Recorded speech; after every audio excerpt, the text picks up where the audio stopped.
So there are assumptions in the news that China will take over Taiwan until 2027, to which a lot of Taiwanese diplomats have reacted that this date can be even shifted to 2025, seeing the recent incursions in the region. What is your say or a statement on such assumptions going in the news right now? Anything that you want to say about this? China, the CCP would never put a date to reunification of Taiwan, okay, because that will actually rope themselves into the situation where they have to act. Well, I mean, if you sort of were to parse sort of what sort of the Chinese military has been told, they've been told, our understanding is that they should prepare such that if they were ordered to, they could invade Taiwan by 2025, 2027, whatever, relatively near future, right? That, doesn't mean they're actually going to do it then, but that's sort of the idea, that you basically sort of change your capabilities, you prepare such that you could do this if the order were given, presumably by Xi Jinping, by 2025 or 2027.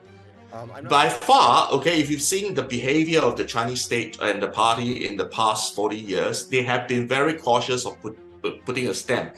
From Deng Xiaoping, okay, during the early 1980s, saying that, it's for the next generation to decide. And the thing is, generation after generation has passed. No one wants to touch Taiwan because Taiwan is a very risky endeavor.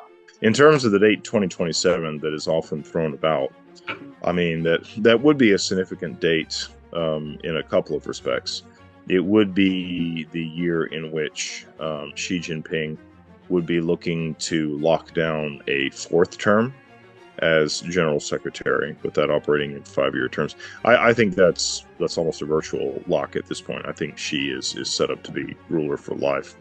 The China is actually now very integrated with the rest of the world, economically, socially, politically. All right, it's no longer like in the past, during the Cold War between United States and Soviet Union, where there are two blocs that have very minimal contacts with each other. Now China is highly integrated with the globalized economy, okay, and to take a punt at Taiwan and trying to reunify Taiwan would mean that China has to give up on all these links altogether. Sense would still be, though, that the Chinese leadership, again, the upper echelon of the Chinese Communist Party, even with Xi Jinping being the megalomaniac that I think he is, they have to know that an all-out military assault on Taiwan would be a very daunting proposition, and one in which they could not be certain of success. But again, I think they also do realize what a daunting prospect it could be, and I think they may have been given, hopefully anyway, some additional pause by observing the Russian disaster in Ukraine. So I think as long as the Chinese leadership feels that there is any hope of coercing Taiwan into an arrangement that is more amenable, again, from Beijing's perspective, short of war, I think they will continue to do that.